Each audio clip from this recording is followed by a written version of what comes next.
You are now tuned in to the Storm Tracker podcast.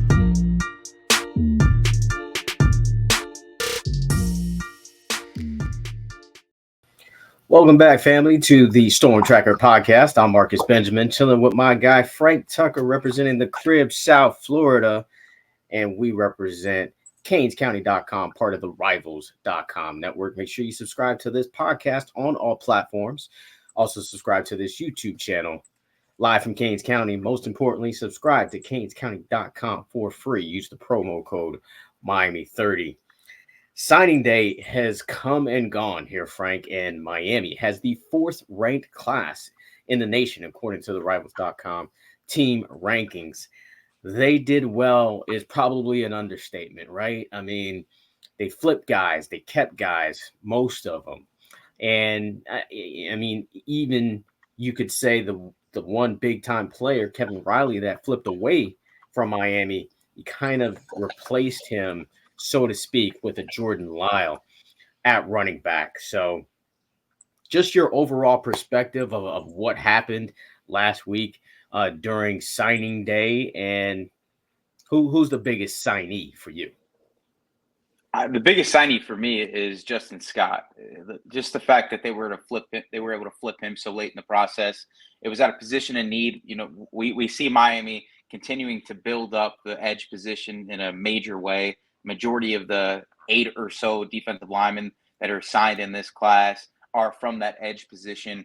You did have 2 guys that are really good players in Dalen Russell and Artavius Jones, but the difference is Justin Scott fits the molds from a physical standpoint and from a recruiting pedigree standpoint that Miami hasn't been able to hit on a consistent basis. And the last time you were able to get a 5-star caliber defensive tackle was Leonard Taylor, and that's a guy who's probably going in the first round of the NFL draft in April. So for me, It's great to be able to add a Zaquan Patterson, who everybody knows I love so much. It's great to be able to add a Josiah Trader. It's great to be able to add a Jordan Lyle. And it's great. I think overall they did a really good job of adding a number of blue chip prospects to a class that back in the summer we were wondering if they were going to be top 25. So overall, just a big class for Mario Cristobal, especially coming out of a year where they're 7-5 right now. Who would think that a team that is 7-5 is able to land a top 5 class nationally? It just shows that kids and families trust in what Mario Cristobal is selling to everyone right now. You go from 5 and 7, where you had a borderline top 10 class, 8th overall, to the number 4 class, and you're just over 500. That's a testament to what Miami is doing on the recruiting trail. Yeah, absolutely. I mean, for me, I think this solidifies Miami in the top 5 of recruiting for, I would say, the rest of Cristobal's tenure here at Miami. Who knows if that will be forever? It seems I don't see any reason why he would leave, especially if he delivers championships. But you alluded to it earlier. I mean, after a 7-5 season, let's talk about the 5-7 season from last year. You're able to get a top 10 class, and then now you get a top 5 class with 7 wins, maybe 8. Imagine when this team will start to win double digits on a yearly basis.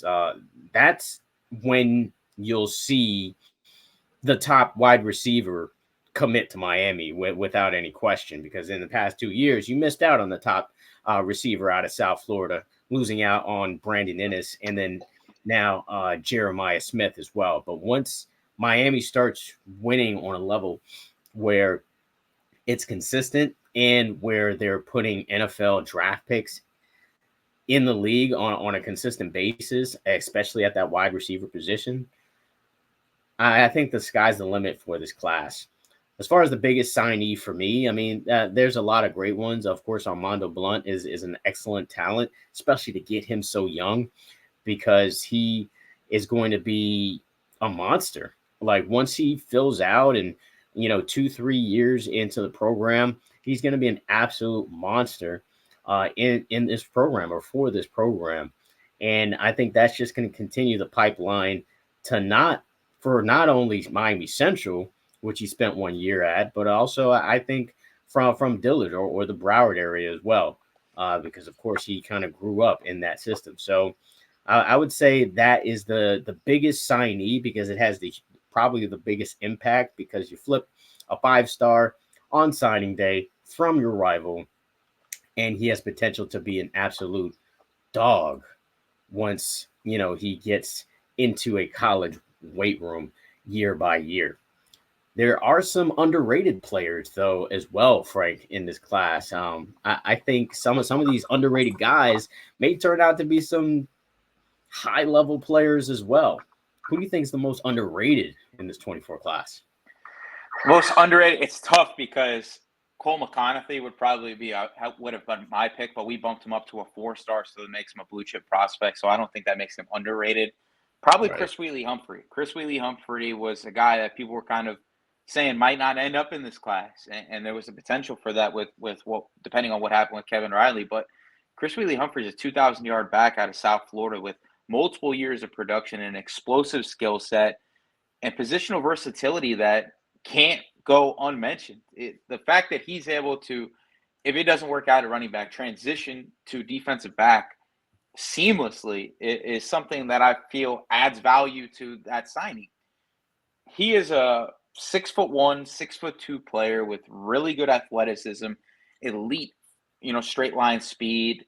He's shown the ability to do different things as a back. Obviously, he's got to grow a little bit more, weighing about 175 pounds right now. But we've seen him dominate at the cornerback position in 7-on-7 settings. He did it at Battle Miami in the one tournament he really played this past year in 7-on. And then he was a two-way player for South Broward this year, going up against a number of Division I kids on the offensive side of the ball. And he did a really good job. He's technically sound at the position. He's got great length. So physically, he fits the mold of what you would want as at cornerback. And anytime the ball's in his hands, he's going to turn into a running back. So just that versatility, I think, makes him extremely underrated. The production makes him extremely underrated. And anytime you can grab a kid out of South Florida who has done it in a big way, I feel like that's a win because obviously the crib comes first. Absolutely. Definitely love his versatility as far as playing on offense and also playing on defense. I mean, he really shined for me at the Miami camp where he was locking down players like Lewayne McCoy on the opposite side of him as a defensive back, and then also showing his prowess as a pass catcher as well. Really excited for Hellcat Chris making his way to Coral Gables. Coupling him with Jordan Lyle is a really great tandem from South Florida that should be rocking hard rock in the future. Underrated for me though, I like Juan Minaya a lot, man. Just his size and his strength and his agility. I feel like he has potential to really be one of those pillars of this offensive line in the future. He's from the Northeast, like a Samson Okunlola. I think, that pedigree is going to pay dividends along the line. And when you look at his tape, he's just a mauler, man. I mean, of any recruits in the past 2 years, he reminds me of the most of Francis Maunoa as far as his tape is concerned. He's just an absolute mauler. And I think he has potential to really be a player that Miami leans on in the running game, especially, and also in pass blocking as well. So I think Juan Minaya has a really, really bright future. So like we talked about, man, Miami with the 4th ranked class, you really can't ask for anything better from this Hurricane staff. Shout out to all those guys down there, Alex Mirabal, Kevin Beard, Jason Taylor, obviously. They killed it once again. But we still got a month left, right? Until signing day 2.0. And a couple of guys still out there kind of hanging around, especially Zavier Mincey, like that's the guy that signed allegedly, right? But did he sign with Miami? Did he not? Do you expect him to announce with the Hurricanes and throw up the U at the All-Star game. Yeah, I don't think we're going to see him, announce that he's going to the University of Miami. I think this is going to be one where he ends up at Alabama. I don't think that Florida ended up winning out. I don't think Florida State ended up wanting him at the end after a major DB class that they brought in. And I just feel like Miami just didn't win out here. And I think from everything I've heard, it's been an Alabama win. And it's not going to be surprising when that decision comes. Could he surprise everybody? Yeah, and say Miami? I know that him and Coach Dye have built a really good relationship. There is the potential for him to play cornerback at Miami, where at some places they were looking at him as more of a safety. Yeah. I think it wasn't Miami. It wasn't Miami for him. I think if they wanted him, they would have had to grab LJ McCray, and they did. LJ McCray ended up deciding to stick with Florida over going to Auburn or Miami. And I think that if it was a package deal, he probably ends up in Coral Gables, but I do not expect him to announce Miami. That's disappointing because I'd love to see another defensive back added to this class. But, the guys that they do have are very talented. And Dylan Day, Isaiah Thomas, and, of course, Zaquan Patterson. Really excited to kind of see, what those guys do at the U. But it's also still kind of transfer portal season as well. Miami's still looking for a quarterback out there. You got three names that are really kind of floating around are KJ Jefferson from Arkansas, Will Howard, which is your guy from Kansas State, and then also, of course, Cam Ward from Washington State. Are you hearing anything lately about who Miami is going to go with at quarterback, or are they going to go with the guys they got? I think that they're waiting on Cam Ward and Will Howard. And if things don't happen there, it's KJ Jefferson. I think KJ Jefferson would like to end up at the University of Miami. I think Cam Ward wants to go to Florida State. I don't think Florida State is paying up NIL-wise to what he wants. And there is potential for him to go into the NFL draft. So that's something to watch there. And then Will Howard, it's Miami and USC with him. Obviously, there's a lot of smoke with USC because, one of their prize recruits from the last class ends up going to the transfer portal, feeling almost disrespected that he wasn't the next guy up, and Malachi Nelson. Does that mean that he's going there? He hasn't announced the commitment there yet. You think that if it would have happened, it would have already happened. Yeah. From everything I heard, it was never a lock that he was going to USC. I know like a week and a half, almost 2 weeks ago, people were kind of pigeonholing him there. And it's still been a wide open race. His family is pretty transparent with the process. And I think that they haven't made a decision just yet. And a lot of these quarterbacks are waiting for each domino to fall because, listen, as one falls, that NIL money does go up for the next guy, right? And when one spot goes, that means that there's only so many that are left. So, Florida State's still looking for a quarterback. Miami is still looking for a quarterback. USC is still looking for a quarterback. There are a number of different places that could be dipping into the transfer portal. People are saying Georgia could even dip into the transfer portal. You saw Oregon go after two guys. They got Dylan Gabriel and they got Dante Moore. So it is a crazy time for the quarterback race. But I think those are the three candidates for Miami right now. I do think that there are a lot of options for Miami if their top two and Will Howard and Cam Ward don't end up at Miami. But right now, I think that's what they're focusing on with KJ Jefferson as a backup option. Yeah, I think I said in the last podcast that, I would rather Miami get Cam Ward over Will Howard and KJ Jefferson. But when I look back at KJ Jefferson's tape and what he was going through, I'm okay with KJ Jefferson. I really am. I'm really okay, because let's be honest, he was being coached by Dan Enos over there at Arkansas. And then they let go of him midseason. You know how that transition is always is. So the offensive line wasn't very good over there at Arkansas. So I think I jumped the gun because of the stats. The stats weren't staggering. But then when I kind of looked more into it, I'm like, okay, I think KJ Jefferson can be the guy. So I wouldn't be disappointed at all if his name was the name that ended up with Miami. Of course, we'll talk a little bit more about the quarterback for the Pinstripe Bowl in a second. But one other name that's kind of popped up as far as the transfer portal is your guy, man, Antione Jackson, the cornerback, originally from Dillard, of course, originally committed to Georgia, then flipped to Miami.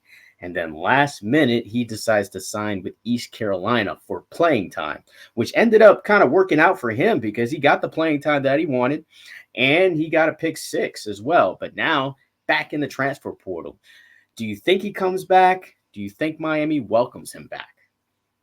I think the fans are going to welcome him back. If you look at the reception online, everybody's been pretty open arms with Twan potentially coming back to the University of Miami. Listen, it was one of those things where there were some off the field things that were tied into the situation, and he was 17 years old when he signed with the University of Miami. We saw what happened with Armando Blunt, right? It was a little bit of a tumultuous recruitment. I think it's very much the same thing with Twan, right? It was just one of those situations where he was a child. He was a baby. He couldn't even sign his NLI by himself at the time because he was so young. Right. And really, he's still supposed to be in high school. We're supposed to be talking about him as a top 5 cornerback in 2024, signing with the University of Miami, not a 2023 kid. So I think that, listen, there's definitely let's see what happens with the conversations internally at the University of Miami. I think this is definitely a Mario Cristobal decision. And I do think that the goal for Twan is definitely to end up at the University of Miami. I think that the kid wants to be back home.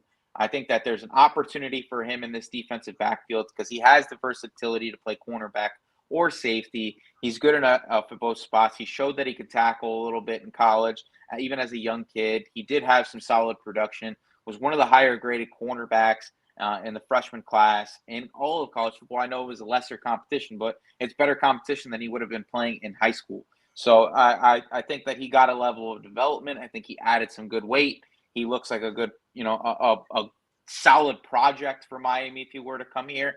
And let's call it a spade a spade. Miami, other than Ryan Mack, got projects at the cornerback position in the last 2 classes, right? You got Jacurri Brown, who's been really good, right? But he could be a guy that even moves back to safety depending on what happens at the safety position just because he's such a big player. Jadias Richard, you don't know what you were going to get until he shined a little bit for Miami, but early on in the year, he wasn't even really playing. OJ Frederick, we love his talent, 6'2", 175 pounds, really good athleticism, but it wasn't all perfect this year at St. Thomas Aquinas, right? Sure. Like, he's still a work in progress.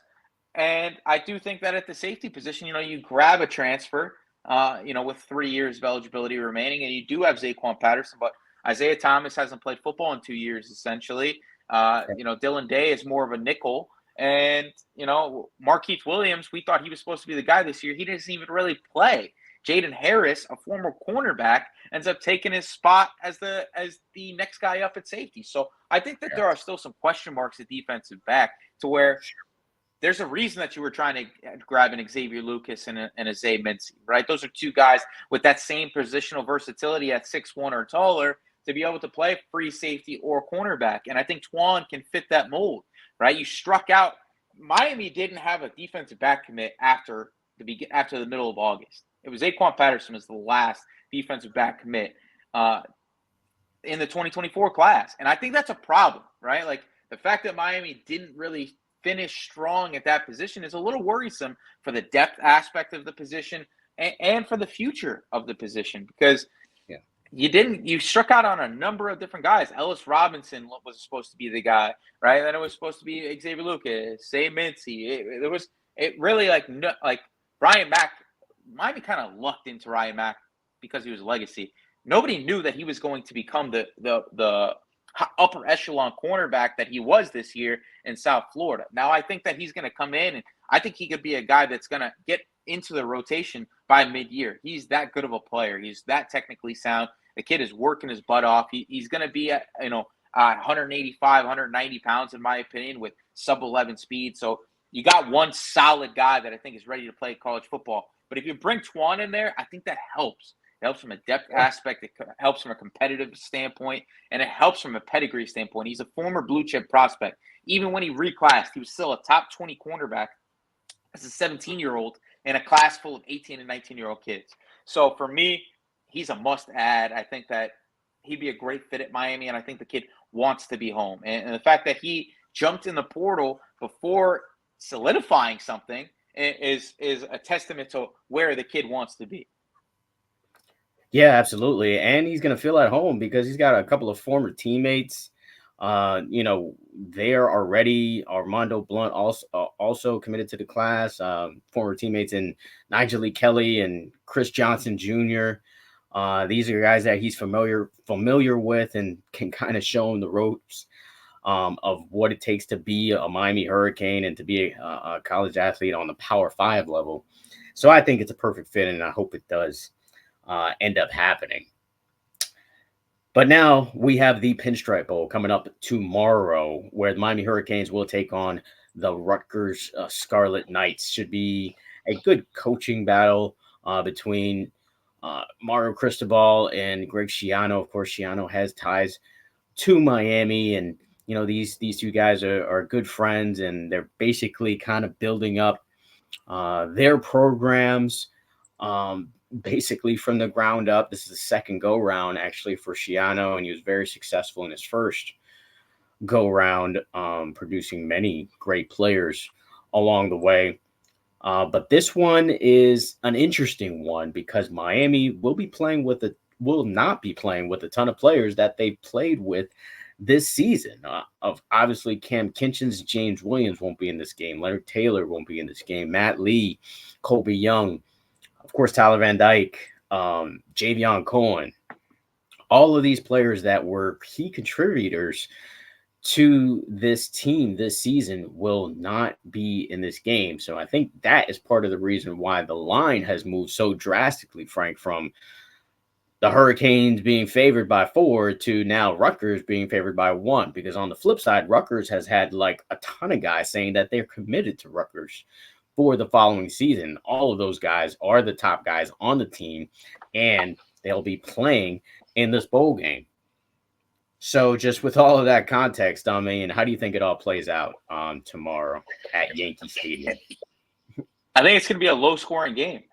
Rutgers has one of the better defenses in college football, one of the worst offenses in college football, and Miami's going in with a backup quarterback against a really talented Rutgers defense. And the only person that they lost on their defense was their top cornerback to the NFL draft. So that's going to hurt them a little bit, right? Let's see what Jacurri George does against their number 2 guy rather than their number 1 guy.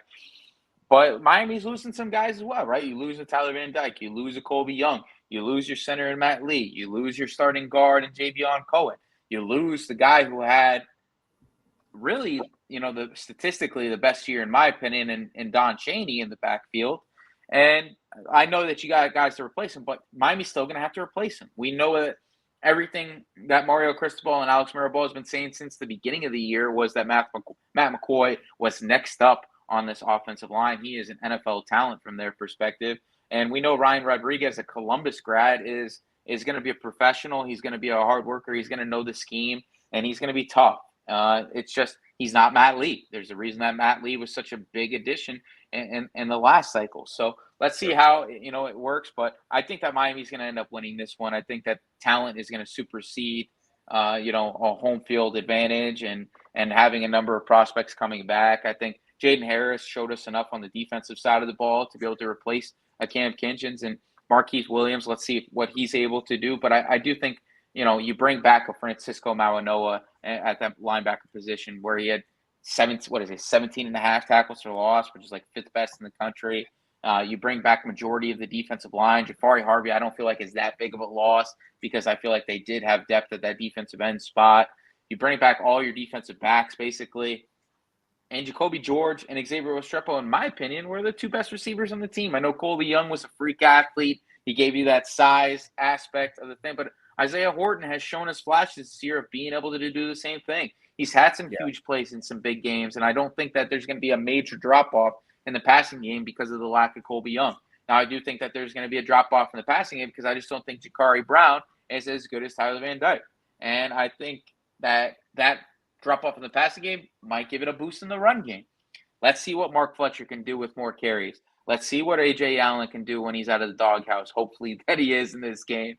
We know what Henry Parrish is going to bring to the table, some balance and some veteran leadership in that backfield. And Jacurri Brown is going to open some things up along the edges in that read option game, in my opinion. So I think Miami's going to win. I put a 27-17 prediction out there. I think Miami's, got one of the better offensive coordinators in college football in Shannon Dawson. And I think defensively, they're going to put a lot of pressure on a quarterback that has not even completed 50% of his passes for the year. So I like Miami in this one.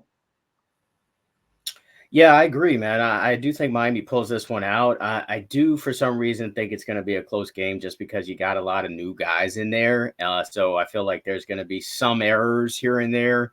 You got a young Ryan Rodriguez in there, a young Matt McCoy in there. So maybe some potential for some missed assignments on some blitzes, maybe some holding penalties here and there. And those are the kinds of plays that may cost you games. But I think on offense, they're going to zone read them to death, bro.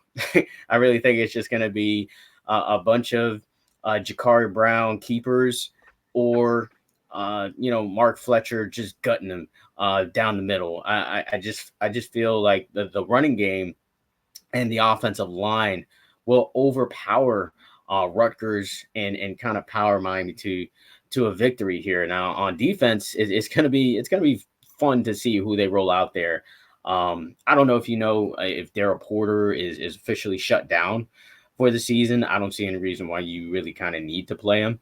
I would actually rather see Jadice Richard in there. From what we heard from Lance Guidry, that Corey Couch may play some safety in this game. So you'll see that. And I'm sure you're going to see Damari Brown on the other side as the other corner. And maybe Jadice Richards plays that nickel corner, and then Jaden Harris. And then you still have Jaden Davis as well. So I think that will be kind of the core of the defensive backfield. But like you said, man, I don't think they'll even be tested much, because I think this defensive line will cause some pressure as they always do. Hurricane Bane is going to be there lurking on one side.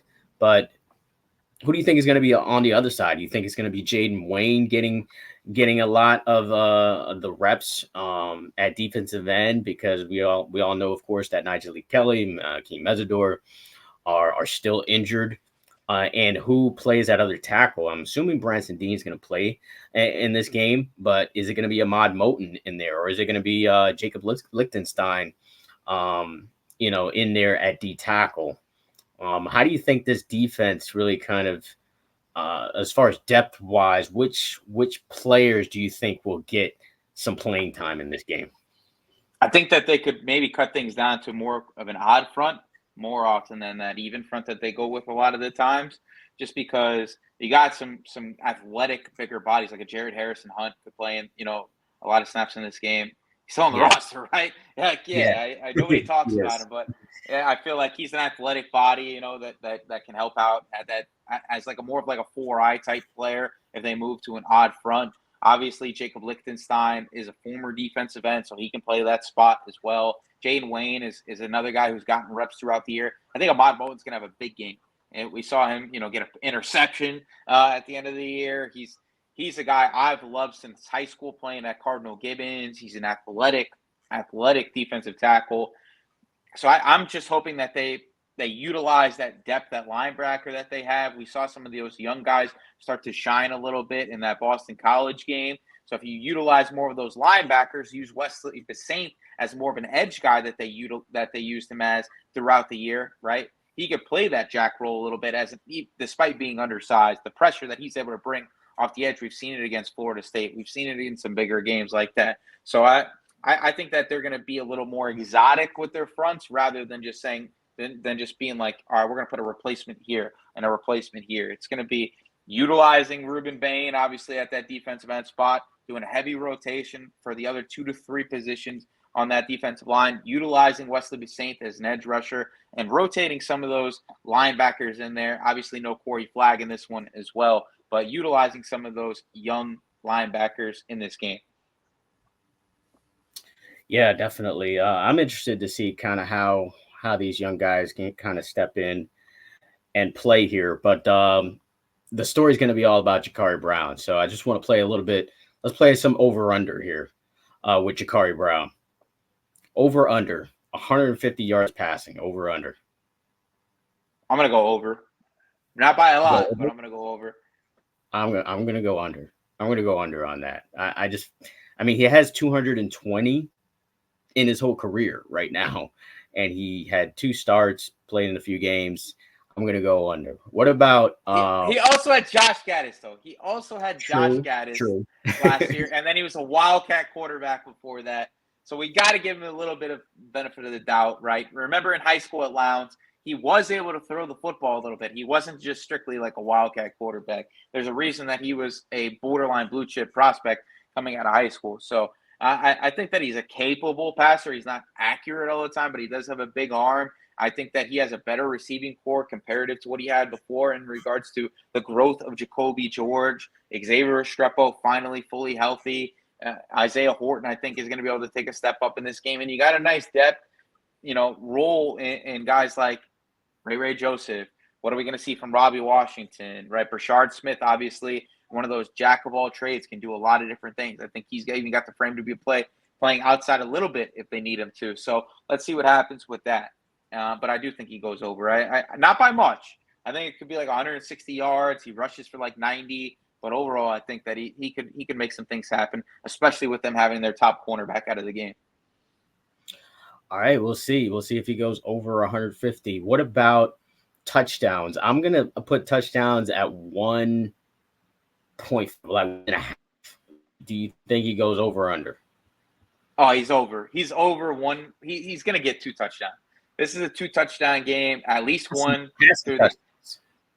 Passing touchdowns. Passing Yeah. touchdowns. I don't know if I said that the first time, but yeah, passing touchdowns. I'm going to go under on 1.5 passing touchdowns. I'm going to say he's at like 1 passing touchdown, 1 rushing touchdown, and then maybe like a couple of rushing touchdowns if we're lucky from the running backs. I said 27 points, so I think that they score 3 times. I think that there's potential for 2 of them to come from Jacurri, 1 from the air, 1 on the ground, and maybe 1 from like a Mark Fletcher or something like that. All right. What about interceptions, man? Well, I'm going to put that at the same number, 1.5. Does he go over or under 1.5 when it comes to picks? Under. I think he could throw 1. He could give it away. They have a good defensive backfield. They got 3 good safeties. One of them more of like a bigger nickel. So I think that they grab 1 from an inexperienced quarterback, but Shannon Dawson's going to do a good job of protecting this football, I think. Yeah, I think the same as well. I think he does throw 1, but hopefully he doesn't throw 2. So I'm going to stick with under as well.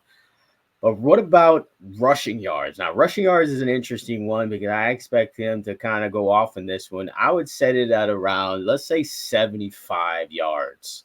Does he go over? Over. Smash it. Smash the over. Smash the over. I think he's going to get at least 1 big run in this game. I love what Shannon Dawson's able to do with the run game, as we've seen throughout the year. I mean, there's been, a number of games this year where this offense has been able to run for 200 yards, and that's with a quarterback who couldn't move. Could you imagine when he's got a guy in there that's in the conversation for fastest player on the offense at some point? Right. I think he's going to be able to make some things happen. I think that they're going to utilize his legs really heavy and open things up with the inside zone game, dive game, things like that. Listen, Mark Fletcher is a monster. He's going to you have to account for him. We know Henry Parrish is a really good player. A.J. Allen is explosive. If you don't account for those guys, they're going to eat you up. And I think that's going to open some things up for Jacurri. And when Jacurri start making some plays, I think it's going to open some things up for those 3 guys.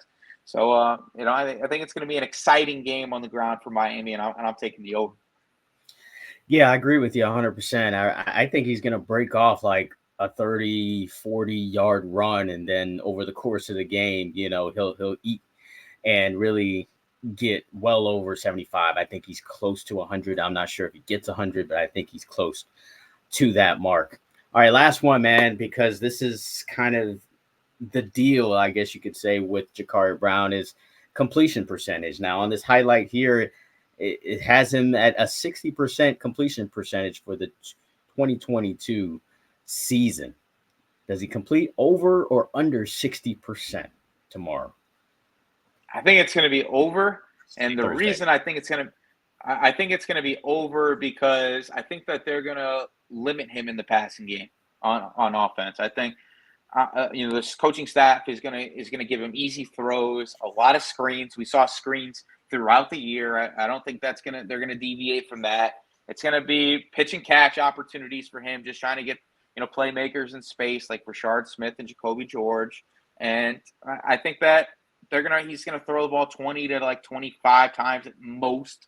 And I think that he's going to complete around 60% of his passes, 60 to 65%, not be, crazy. But listen, if he's throwing 5 to 10 yard passes, he's capable of doing just that. Yeah, I tend to agree with you there because I don't think he throws a lot of passes, period. I think he throws maybe 17, 18 throws. And, do I think he is going to complete like 11 of those? Yeah, I think he'll complete maybe 11 of those throws. And I think they're going to be easy dump offs for the most part, or a schemed up type throw where Dawson is scheming somebody open where he can just hit him. But yeah, I think he gets over a 60%. We'll see. That's all I got as far as over under is concerned for Jacurri Brown. But last thing on him, pretty much this is his last game as a Miami Hurricane, in my opinion, because I think I was already kind of 95% thinking that this is going to be his last game. But the fact that at the New York Stock Exchange, they had 2 players represent Miami. One of them was a quarterback. The other was Akeem Mesidor. It wasn't Jacurri Brown, Frank. It was Emory Williams. It was Emory Williams. Like from a business perspective or organization perspective, I'm going to want somebody up there that I know is going to be up there with us next season. Of course, Akeem Mesidor is coming back. Emory Williams obviously coming back. Why put someone up there that you're not sure might be coming back? So for me, that was checkmate. Definitely, this is going to be Jacurri Brown's swan song, and I do wish him well for this game and after this game. You think he's done, right? I think he's done. Just the way he responded to fans on social media at times. The comment, where was this love before, the bowl game? Just overall, he seems checked out in regard to being a Miami Hurricane. And just the fact that they're going after the portal so hard at the position. You do have Emory Williams coming back. You hear, voices from inside the program saying he could be the future of the program. They like Judd Anderson. There's just really not a bright future for Jacurri Brown at the quarterback position at University of Miami. And I think with the way the transfer portal is, where now you can transfer multiple times, he's got to, exhaust the options of being a potential starting quarterback for somebody next year. And I don't think that's at the University of Miami, especially if they get the guy that they want out of the portal, which would be a Cam Ward or a Will Howard. Like, there's just no chance that he's going to be able to outplay those guys in the spring with the financial obligation that they're going to have to that player, and the fact that there's going to be so much hype going around that guy. So for me, I think it's a mutual divorce. I don't think that it's a bad divorce. Sometimes it just doesn't work out. And the fact that he's sticking around for the bowl game, to me, it's a sign of respect. Like, he's here, to put one last hurrah on. I don't think that there's ill will. Remember, he really wasn't a recruit for Mario. He was a guy who stuck around with Mario as he took the job, with the potential of being the guy. But remember, Mario didn't really recruit him throughout the process. He was a Manny Diaz recruit. So overall, it's probably the best for both parties. Unless Frank, he throws for like 500 yards and throws for 5 touchdowns. It's against Rutgers. Like 200 yards rushing. I don't care. Like, if you're throwing that, if you're doing that, well, I don't care. Rutgers is you remember, they're a bowl team. They played a lot of teams, very, very tough. They've got the top rusher in the Big Ten. So this is not like, I don't know, like Bethune. Okay. If he rushes for over 100 yards, 200 yards, passes for 500, 5 touchdowns, then that's the only way I think he stays. I'm gonna give you one story, right, about a similar situation like that, and this is why I want you to temper your expectations. I want you to go back like mid 2010s. Oklahoma is going into, I think it was the Sugar Bowl, right? They were playing Alabama. I think it was AJ McCarron's last game, and they beat the brakes off Alabama. And they had a quarterback that I don't even think he wasn't really supposed to be like the future of the position, right? He wasn't like a ballyhooed quarterback. His name was Trevor Knight, right? And he came in the next season with all these Heisman expectations. Do you know that he didn't even finish the year as the starting quarterback for Oklahoma the next year? Yeah, I remember that. Do you know who replaced him? Do you remember who replaced him? I don't. I believe it was Baker Mayfield, okay? Oh. That's who replaced him, okay? So my thing is, right, yes, he could have a record-setting performance, but no, it's not going to work, man. It's not going to work, so I think that it's best for Jacurri to go somewhere else, maybe closer to home. It's best for Miami to go get an impact guy out of the portal, continue to let Emory Williams mold himself into Ken Dorsey, and Miami is going to be on the track for championships, and Jacurri Brown's going to be on the track to getting himself into the NFL at some point. So that's my opinion. All right, we'll see. Hopefully he throws for 500 just to make it interesting. But Miami again playing in the Pinstripe Bowl at Yankee Stadium, 2:15 p.m. start on ESPN. Of course, coverage on canescounty.com. Make sure you follow this podcast, the Storm Tracker Podcast, on all platforms, and also subscribe to the website, canescounty.com, for free. Use the promo code Miami30. That is going to wrap it up for this version of At the Crib here on the Storm Tracker Podcast. Until the next episode.